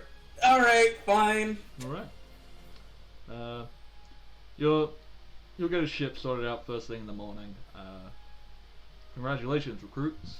You graduated, but you don't get a rank yet. As far as civilians understand, you are unimportant Marine soldiers, and you do not get a pay rise. Good job, everybody. But Good job, everybody. And I turned back to Data, whispering, "Did we get a promotion?" We got a name change. That was it. And with that, the Admiral just kind of stands up and, then just disappears. Just before your eyes, just not there anymore. Wait, what? The Wardo. Did he just teleport or turn? Did you just turn transparent? Are you still standing there? No. You're still standing there, aren't you? No, I'm not. I flick a bit of dirt into the empty spot. No, he's gone now. Okay. He actually, for comedy, yes, we'll say he was just invisible for a moment, but then while you were figuring it out, he slipped through a window and disappeared. And there's the flashback of how you. He owns this place. Why does he slip out? Well, he doesn't work here. He's just the guy in charge. At least one of the guys in charge. And Great. with that, this is how you became Marine Special Ops Unit number 69. And I think that's a satisfying end to the flashback. You come back to the flashback ends and all the Marine officers just the drill sergeant kind of looks at you like, you weren't supposed to tell anybody that story. And the cadets are like, is the drill sergeant a traitor? Data just looks at the drill sergeant. Are you? He just does that.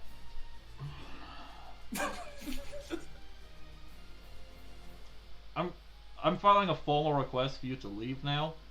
That wasn't a no. You're not welcome here anymore. You have to leave. That still isn't a no. Hold on. I was just joking, but now this is a serious inquiry. Look, I'm not a turncoat. I'm not a secret pirate. But This That nonsense. sounds like exactly something a secret pirate would. Maggie, couple. Maggie already has 2 handcuffs out. Are you arresting this The working recruits too?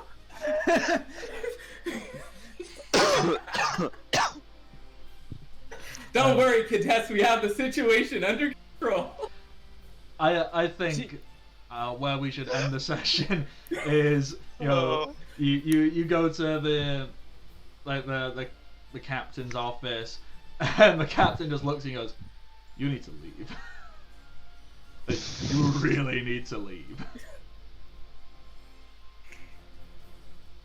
Meanwhile, Maggie is like sneaking down on the floor and attempting to handcuff the guy's ankles together. Oh my.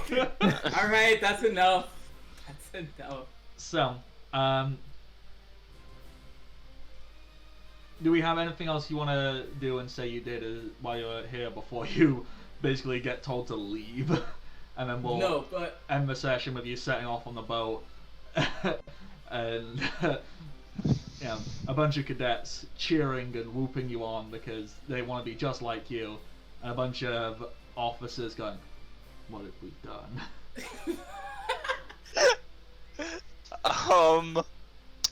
Real quick, I just want to ask something out of character. Oh yeah, go for it.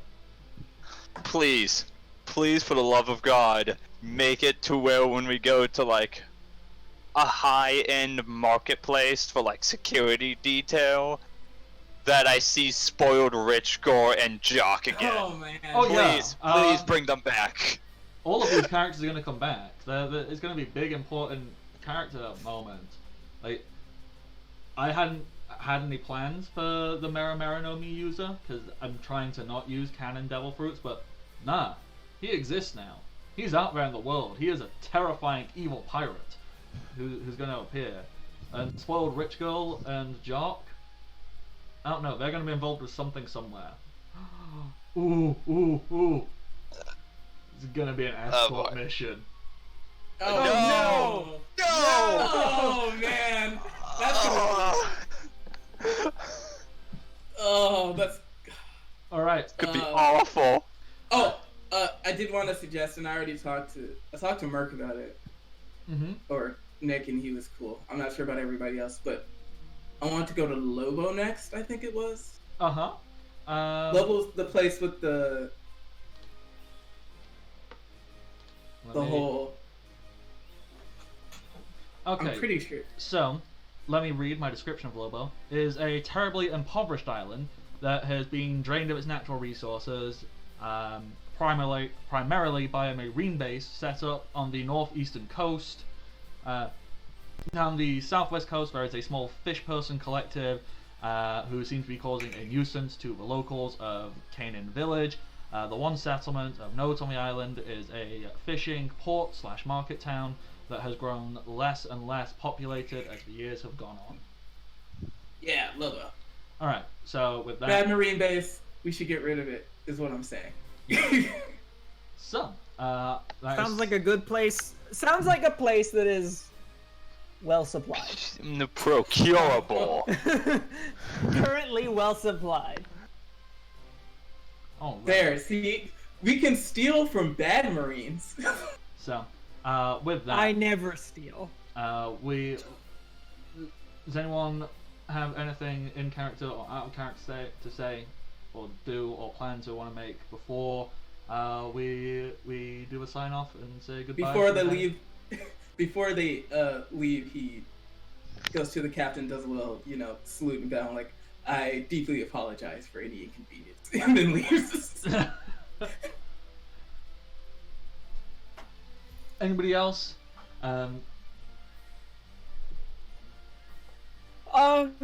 I just want to. I think I now find the relationship between Maggie and the other two more interesting. Yeah, it's a lot more interesting now. Oh yeah. So actually, Maggie would, because she does believe in the word of law, sort of. She would it benefit her? Yeah, she would report data for tax evasion, and then Taxes don't exist in the One Piece world. That's not how the how does system the Marines exist then? This is how it works, okay? The Marines work for the Celestial Dragons own everything. The citizens pay an offering to the Celestial Dragons every once in a while for their protection.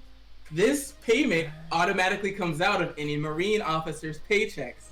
So we don't worry about the offering because that's handled for it. I mean, I suppose taxes do exist, like as far as I understand. Kind of. Obviously, kingdoms have to pay to be a part of the world government.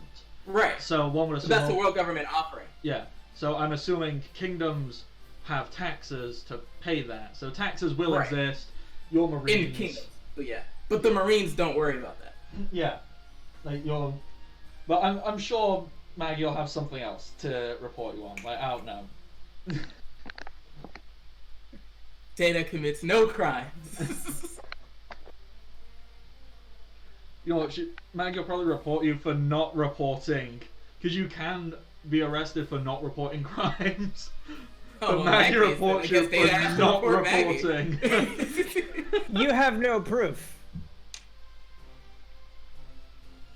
Yeah, no, it's fun. I'm good. Oh? You mean... What about the giant mound of bombs on our ship? They're legal. Those bombs you're not aware of. Alright. You're just aware of crates that have always been there that say do not touch or smoke near. Jimmy, you've been reported for stealing what? Government property. Out of where? The watchtower? I took a half-eaten apple out of the trash can! That was our compost. We can no longer grow our vegetables. You're Alright. under arrest. So, I want to kind of imagine, as you're leaving, you're setting off, you know, the two Marines who, you know, their job was to, like, keep watch of stuff. You see them running down the pier to try and get you, like, they stole some bombs! Screaming after you. As you Data's set Jimmy, I off think they're there. after you. Data's going to turn and look at Maggie. Like, it wasn't me. Jimmy, I think they're after you.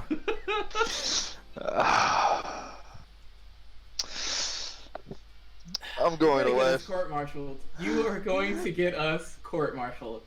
And I want no part of it. Alrighty. And with that... One day, you'll all thank me. Because one day we're going to face an unkillable enemy, and I'm just going to ride the boat into them. But if they're unkillable, then... Oh, Well, we it would get be shot. unkillable, except it's 1,000 pounds of explosives. Oh, we get shot by a cannonball once, and it's nuclear fallout. Oh The boy. other possibility. Oh, alrighty. And with that, we should wrap it up there. Thank you, everybody, for joining us on this fun little trip down Flashback Lane. Sorry for all the stream difficulties. Well, the UK is just being beaten up by the weather. But it seemed to calm down by the end, thankfully. So that's going to be fun to edit. I have been the Bardic Knock. You can find me on the internet, on Twitter, Twitch, Patreon, and YouTube, all as the Bardic Knock. There's also a Discord server. You can find that down below. Yeah, that'll be somewhere. You'll find it. It mainly is Pokemon. There's a lot of Pokemon in there. That's me. I'm gonna let the players say their sign-offs. Shogun, Yes, who are you? And do you have I any am passing Shogun. words? I'm Shogun. You can find that I have a Twitter. And that's about it. I don't use it anymore, hardly. And that's it.